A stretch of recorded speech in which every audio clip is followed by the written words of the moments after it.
Hello. हा भाऊ. भैया धनंजय बोलतो. हो भैया एक माझी विनंती होती. सांगा ना. तुम्ही आपण एकत्र येऊ. बरं बरं. तुम्ही ऐका काय शेवटी तुम्हाला भविष्य आहे. आणि हॅलो. हा हा भाऊ. कदाचित तुम्हाला माहित नसेल माझे सीएमचे काय संबंध आहे. नाही नाही आपले आहेत. मा येले नाही कोणाची, नरेंद्र मोदीची देवेंद्र फडणवीसची तिथे पैसे रोखायला हो. आणि कसं एक लक्षात घ्या, एखाद्या आमदाराला अडवता येतं हो.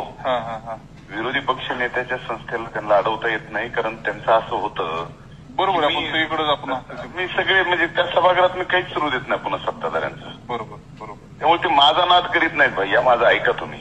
तुम्ही कन्व्हिन्स व्हा. पैसे तुम्ही नुसते अमाऊंट सांगायची तेवढी आणून द्यायची. बरोबर. आता मी परळीची नगरपालिका चालविली का नाही.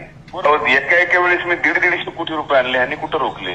बरोबर. नाही यांचं खातं आमच्या बहिणीचं किती दिवस राहील ग्रामविकास हेही तुम्हाला मी सांगतो. काही खरं नाही. याच्या उपर मी पुढे कसं काय घडतं हे आज कसं आपल्याला सांगता येणार नाही. बऱ्याच जुळवाजुळवी व्हायला लागल्यात वरच्या लेवलवर. त्याच्यामुळे आता समजून घ्या, तुम्हालाच सगळं बघायचं आहे.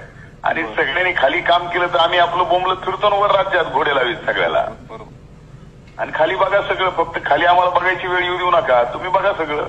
चालेल भाऊ. करतो म्हणजे तुम्हाला करा जरा ऐका. निश्चित करतो. हो. ओके.